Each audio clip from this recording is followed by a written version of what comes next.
بیګا په آی پی ایل کې ویرات کوهلی د خپل آی پی ایل کیریئر زبردست اننګز کړی. تاسو له سکرین باندې ښکاري جی مین اف دی میچ هم ویرات کوهلی د دې میچ راغلی دی او پنجاب کینګز لا آر سی بی د ویرات کوهلی د ټیم یو ډیر غټ شکست ورکړی دی. 241 رنزونه آر سی بی کړو چې په جواب کې ورپسې پنجاب کینګ یو ډیر زبردست سٹارټ ایستلی خو بیا وکټس ډیر زیات پرې وتل او 181 باندې ټوټل ټیم په 19 اوورونو کې ور شوی دی. ډیر ښکلی سٹارټ ایستلی او ډیر زبردست روانو کلړیان ورسره ډیر ښه بیټینګ کولو. پنجاب کینګز لګېدل داسې څه ټایم کې چې دا سکور د ډیر په اسانه باندې 241 رنز چیس کول شي خو بیا وکټس پرې وتل او میچ چې کوم دی پنجاب کینګز په یو غټ مارجن باندې په 60 رنزونو باندې بایللی دی.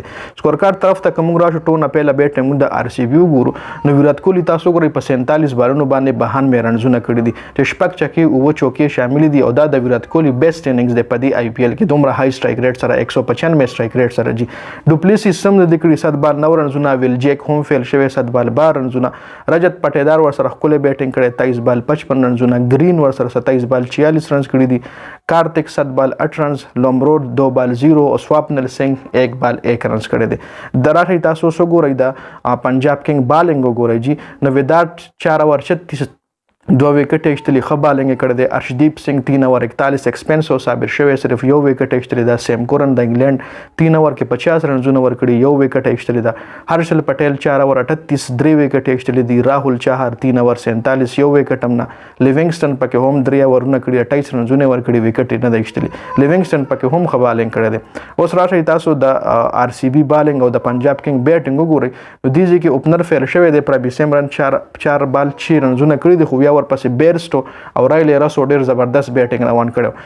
16 بال 27 بیرسټو کول بیا رسو په 27 بال 61 رنزونه وکړل. ډیر زبردست فارم کې لګیاو په 27 بال 61 ډیر های سټرایک ریټ دی جی 225 سټرایک ریټ سره بیټینګ کولو. ششانک سنگ هم زبردست لګیاو. ششانک سنگ او رسو چې سټیم په بیټینګ باندې نو لګیدل داسې چې دا سکور ډیر په اسانه باندې چیس کوي. 19 بال 37 ششانک سنگ هم کړی دي. جته بیا دلته نه دی بیټینګ چې کم دی فیل شو. جته شرما 4 بال 5 لیوینګسټن هم فیل شو. سیم کورن 16 بال 22 اشوتوش 5 بال 8 هرشل پټیل 1 بال 0 راهول چاهر 5 بال 4 اور ارشدیپ سنگ چې کم دی 3 بال 4 رنزونه کړی دي. دا ټوټل ټیم د دی بیا په 181 رنزونو باندې اوټ شو. په 17 اورونو کې 3 اورونه ته هم سپیر پاتې شو 3 اورونه ته هم پاتې شو جی.